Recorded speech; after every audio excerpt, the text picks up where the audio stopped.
Thank you all for being on here. Good afternoon. Good Big 12 win on Saturday. As you know, gets us to 3-1 overall and 2-1 in the Big 12, and that's what matters right now. I thought we showed real growth on Saturday.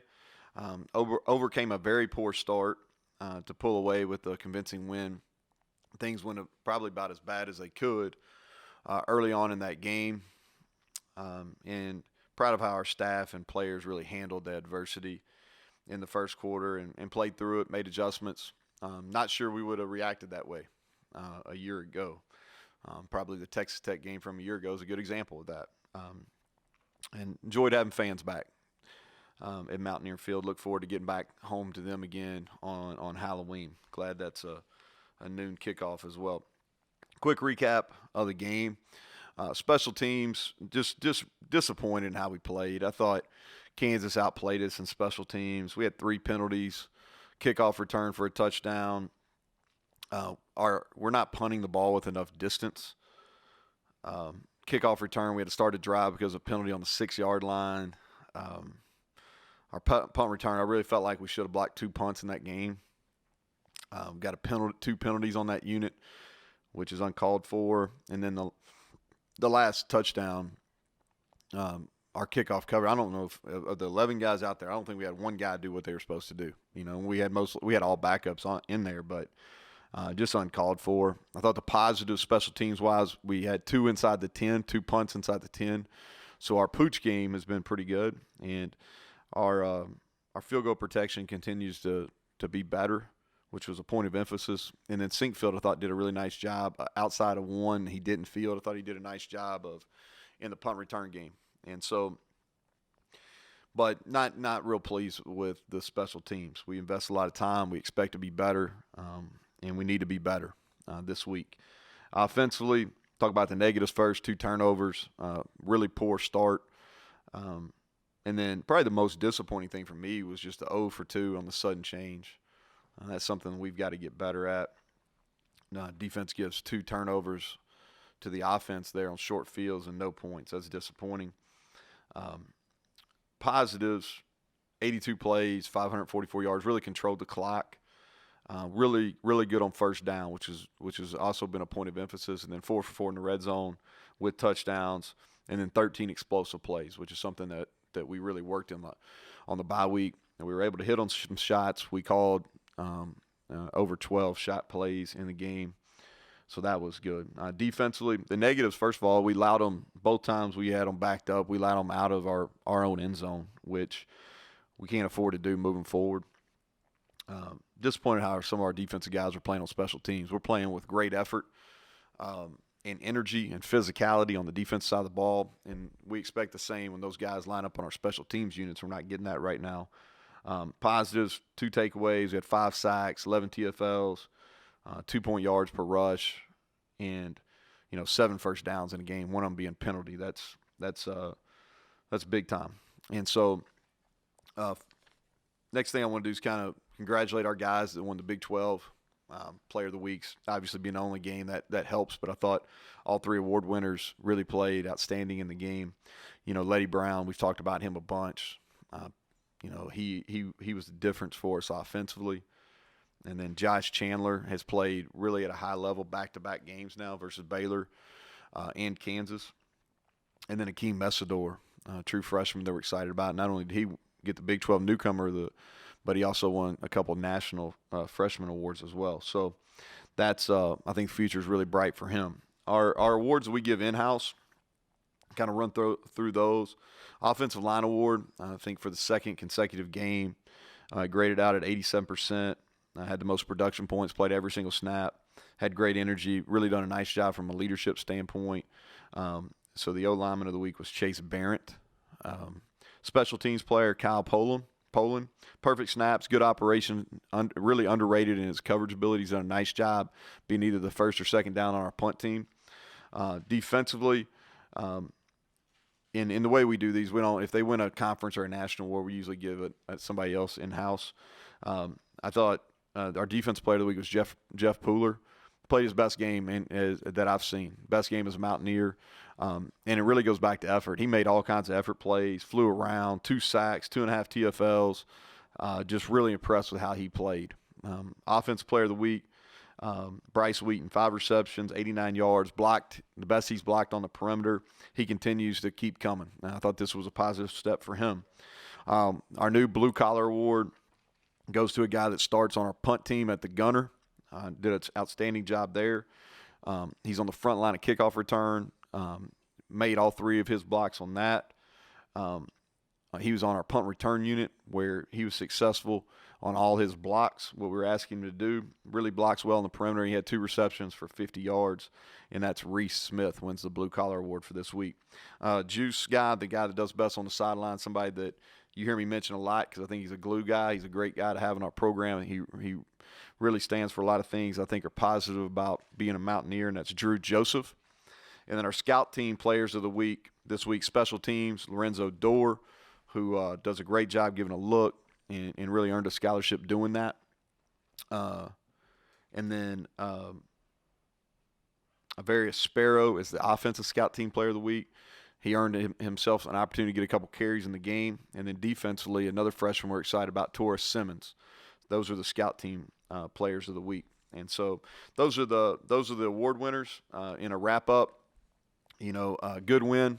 I thought, always good to win at home, good to win in front with fans back in the stadium. And now we turn our sights to to Texas Tech. And so heading to Lubbock this weekend, Texas Tech coming off a bye week. They beat us handedly coming off a bye week last year. They played a very difficult schedule. I think their record doesn't tell the story necessarily. They got beat by a very talented Texas team where they led by 15 in the fourth quarter. Played Kansas State on the road, who's tied for first in our league. Had an opportunity to win that game in the fourth quarter. And then played at Iowa State, who's also tied for first in our league, and that's one of the toughest places to play in the Big 12. And so kind of preview each phase for them. Special teams-wise, first of all, I think they have one of the best special teams coordinators in the country. Coach Tom Berdall is very, very well respected. They're talented at specialists, punter and kicker, both returning all-league guys. And then kickoff returner, Carter, he's been out, but if he plays, he's very, very good. And I'm sure after watching our kickoff team last week, he's pretty fired up. And and they're very good in their block game. That they're gonna be aggressive. They'll come after our punts and our field goals. So we've got to do a good job in protection. That'll be an emphasis for us. Offensively, they're spread. They'll be the fastest tempo team we play all year. Play really fast. Dual threat quarterback making his first start. He's played a bunch of games, 15, 16 games in his career. And I think they have one of the top O-lines in the Big 12. Very good interior-wise. They really controlled the line of scrimmage versus us last year. And so talented and tall at wideout. I always look like a basketball team. 6'3", 6'5", can go up and get the ball. Both those guys on the outside have made a bunch of plays, and their slots had a field day versus last year. And then Thompson is, I think, a very underrated back. I think he'll be an NFL player. He's a guy that can run inside, run outside. He catches the ball out of the backfield. Very good. Reminds me a lot of the guys that have been at Tech that played running back. Because you look at it, there's been a lot of running backs through the years that played at Texas Tech that are in the NFL, and he reminds me a lot of those guys. And so defensively, 3 down front, a lot of different looks in the secondary. The D-line is very strong. That really sticks out to you. And that was in my notes from last year. I thought they really pushed us around. A lot of talent at linebacker. They lost some guys, one draft pick, another guy I thought was really good, but they've got another guy, junior college, transferred. I think he was the number 1 prospect, junior college-wise in the country, and transferred from Arizona. It's a good player, and another transfer in there. But I think they're talented at linebacker and play a lot of guys all over the field. And so traditionally done a really good job of creating turnovers. And so we're going to have to be very in tune to that. So kind of wrapping up here, need to have a good week of prep. We've got to continue to make our improvements. I think we are getting better. We've definitely not arrived, and our guys know that. And that's in all 3 phases. And so need to handle the challenge of traveling. It's a long trip, and we got to do a better job playing on the road than we did when we went to Stillwater. So with that, I'll take questions. First question today will be from Greg Hunter. Go ahead, Greg. So Neil, we've talked about the run game since last year. 4 games in, your numbers are way, way better. I mean, from your analysis, is the improvement noticeable, or is it still too early to tell? Well, I think we've got to be able to uphold it. I do. Um, we've got to have some answers in our run game, off some of the ways that people are starting to defend us. So I'm not ready to sit up here and announce that we've arrived. I think Letty has shown early through 3 league games, or, that that he's a really good player. I think he's shown that. I thought we blocked movement better against Kansas than we had at any point the last 2 years.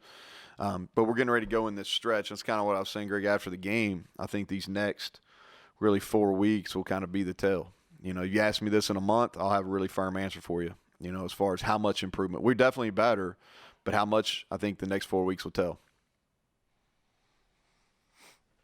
Next question is from Michael Sussman. Go ahead.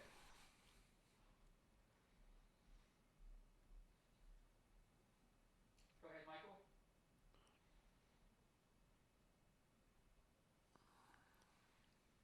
Okay, we'll go to Ryan Pritt. Go ahead, Ryan. Hey, Neal, just kind of wanted to ask you a two-parter about Sam James. The first 3 quarters probably weren't his finest moment Saturday, but you got him that late touchdown catch there. How important was that, do you think, from a confidence standpoint for him? And just where is he, and how difficult is it to kind of coach a guy can be such a pivotal part of your offense, and he has to be better, but you're also kind of not wanting to kill his confidence either as we move forward? Yeah, I think that he's really talented. Hadn't performed up to the level that probably he would like or we would like. I don't think it's a lack of effort. That's where you get concerned as a coach. If it's effort, if he's not preparing, not taking care of his body, none of those are issues. He hadn't caught the ball like he wants to. And my message to him is you can't be so tied into the results.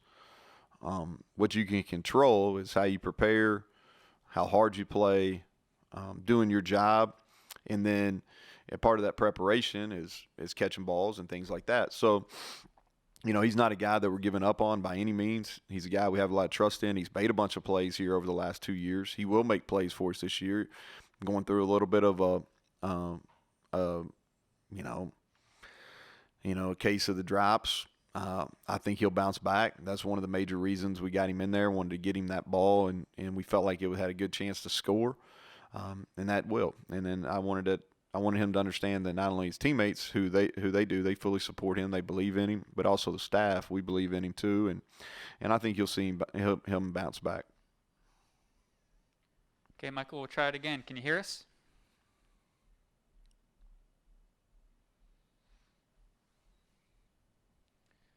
Okay, we'll go to Cody Nesper. Go ahead, Cody.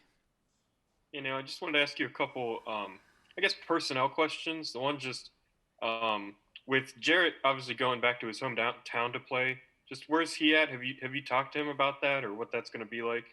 And then you mentioned Colin Schooler.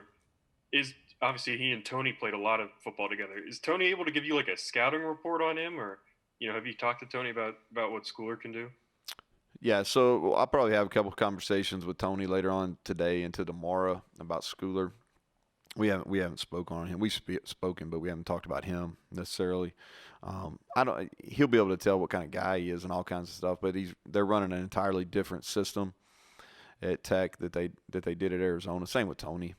Both of them are actually playing the opposite position they played at Arizona, and so he'll be able to get some insight on a little bit, but it won't be just a ton of helpful knowledge probably. And then the first question is, yeah, Jared and I'll talk about going back to Lubbock, but it's not something we're gonna spend I mean, he's been in that stadium numerous times. He's practiced. I don't know if he's played in there or not. He may have played a game in high school there. I'm not sure. I need to ask him. But he's watched his brother play. He's been there as a fan. Obviously, that's not necessarily where he grew up, but that's where he went to high school there in Lubbock. And so he'll be emotional about going back and excited. But he's got to be able to control those emotions, not any different than any other game. We're going to talk a lot about mindset and just kind of staying neutral. Next question is from Chris Anderson. Hi, Chris. Hey, Coach. After the game, you mentioned that Kansas came out with that even four-man front. It really gave you guys a couple issues on the first two drives, but it seemed like the blocking and the protection were drastically improved after that. Can you walk us through the in-game change and what was going on the sidelines, how you guys adjusted there? Yeah, from really the second, not only were they playing more four-man front than they've ever shown, and they were shifting to it really late in our cadence. So they were showing a three-man head up and they were shifting to a four-man, which is something we didn't show our players, which, looking back, I wish we would have. But so what we did really after the first series, and then it really showed after the second series, is we got them over the sideline. Credit to Coach Moore and Tyler Orlowski and Coach Trickett with the tight ends and Coach Scott with the running backs. They got all their guys over there, and we just really talked through our adjustments and how we wanted to handle if they were going to be in a four down. And there's obviously carryover. We practice against a four down a lot. Baylor was primarily a four down team. And so once we made the adjustments, and really it's about communication and making sure we got everything ID'd, where the tight ends, O-line, and running backs are all on the same page, then we were much improved protection-wise. We were much improved getting hats on the people we were supposed to in the run game. Next question is from Skylar Callahan. Go ahead, Skylar. Hey, Neal, one guy you've already mentioned, Jeffrey Puller, arguably playing the best football he's played here. Just talk about kind of what his importance is to this defense, and maybe what are some changes that you've seen in him just going back to last season. Well, it changed his body tremendously since January a year ago when I first saw him. He's one of the guys that Mike Joseph always uses on the before and after pictures. And it's really impressive how he's changed his body. And he's one of the guys, most of the time when guys come in, we're adding weight to him and bulking him up. He was a guy that came in with some excess weight and really reduced down. And he's really grown up too, really since first meeting him, a year ago, January, and really matured, kind of grown into one of the leaders on the defensive side of the ball. And then just the effort he played with on Saturday, that's what I was most impressed with. I mean, and that it goes back to what we've been preaching defensively for the last month is if you play with extreme effort and you're physical, man, you got a chance. Even if you're making mistakes, you got a chance, and he did. It was really impressive how hard he played on Saturday. Go ahead, Kevin Kinder. Coach, you used the off week, you said, to try out players at a bunch of positions. Special teams last Saturday, different kickoff guy for some snaps, different in punting. Are those going to be situational things, or did you learn something new, changes there going forward? What's the outlook there? Yeah, Kevin, we're just going to compete week to week. Our kickoff placements hadn't been exactly what we wanted them to be. Staley was better than Casey on Saturday, so he did handle them in the second half. But we got to be more consistent there. Same with our punting. We need more hang time, and so we'll continue probably to use both those guys in both those roles. Next question is from Mike Kazaza. Good afternoon, Neal. How are you? Mike, I'm good. Good. I have a question about red zone offense for you. It's been on a roll lately, and improvements are one thing. How much of an overhaul did you do? Was it getting new plays and formations and packages in there, or was it just getting better at things that maybe misfired more often than not last year? I think it's a combination. I think Jared has been beneficial. Travis Trickett has had some really good ideas going back to quarantine time. And so we have some different type of plays. Our approach has been probably a little bit different. It changes all the time too. It's like if you go back, just calling plays. There's been a few times where we've been close to the top in the country, maybe even finished number one time. And then there's like last year we were one of the worst. So A lot of it has to do with guys making plays. I think the one thing too that's been beneficial. So you got guys making plays. You got some things approach-wise, how we're calling it, and then some of the schematics we're doing. I think that's those all have worked together.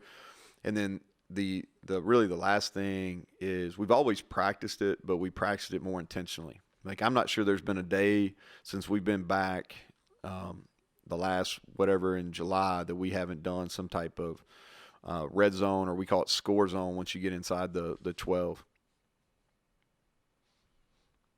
Go ahead, John Antonic.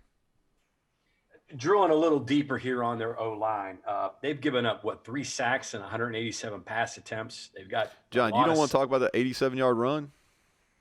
No, I'm talking about Texas Tech's O-line. Oh, you don't want to talk about our 87-yard run, though? Yeah, we'll get to that. But I'm just curious, is that a big matchup, the defensive line against their O-line? I don't think you had a sack last year against them. What do you see from them? Well, I really think they're good, John. I do. I thought they were good last year. They're really big. Okay, that's the first thing that sticks out to you is they're big and they're long. If you look across their depth chart, they're big and they're long. They did a really good job getting their hands on us last year. They get the ball out really quick, and a lot of their passes are off quick play action style too. And so we didn't do a very good job winning at the line of scrimmage. We didn't do a very good job getting our hands up and getting hands on balls. And then they ran the ball really well against us, and like you said. So, that's a matchup. That's the worst we've played in 2 years defensively was against them. They had a lot to do with it. They had a great plan. They came out, executed, and they jumped on us and really and held on. We played pretty good in the second half. By then, it was too late. And so they did. They won their one-on-ones last year, and I'm sure they expect to do it again. Real quick, do you have enough on Columbia, or do you have to go back to Utah State and look at some of that to see what he does? Yeah, we've got all that. We do. We've got all that. We had one of our GAs went back and pulled all the Utah State stuff from during the bye week. I think they announced he was starting during their bye week, so went back and pulled all those. So we've seen that. I think he's more than capable. They obviously like him. They had a really good quarterback in Bowman who threw the ball. They had some issues at Iowa State. Columbia came in. Really, if you look at it, their scoring drives over the last 2 games have been led by him. He's a dual threat guy. Gets the ball out of his hands super fast. Got a quick release. He's athletic. Obviously knows the offense being in it for multiple years. So we know he's going to be a challenge. Time for one last question. Go ahead, Greg Hunter. So, Coach, the Mountaineers that were there in 2012 talk about that as a nightmare, played in a tornado and all those things. So you're on the other side. Just your memories of that West Virginia Texas Tech game. We're flipping the script here, huh? Yeah, exactly. Yeah. When you live out there, man, the wind, you don't even think about it. And I'm serious about that. And so Jared's brother Seth was our quarterback, threw a really tight ball.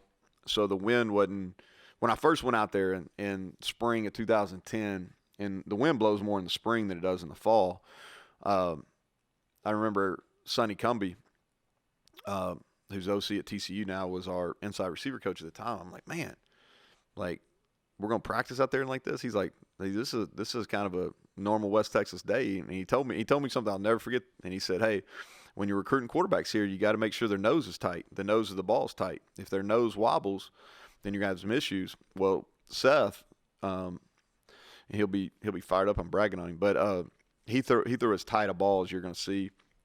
And we were really good on offense that year too. I mean, we had Jason Morrow, who ended up being a first pick of the second round, I believe, at tight end. We had a junior college receiver that played that day. They got hurt. That was from Gulf Coast. I think it would have been special. He broke his foot that day.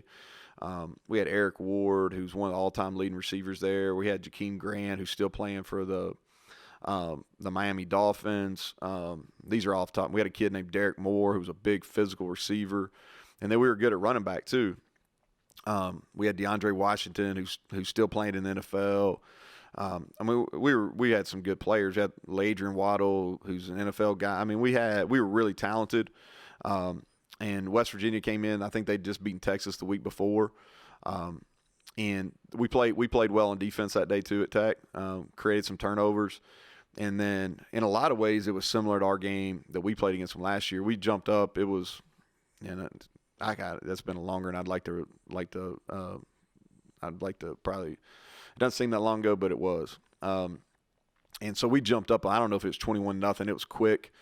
And then we were able to hang on, but it was one of those days. The wind was blowing, but I mean, I don't remember if it was.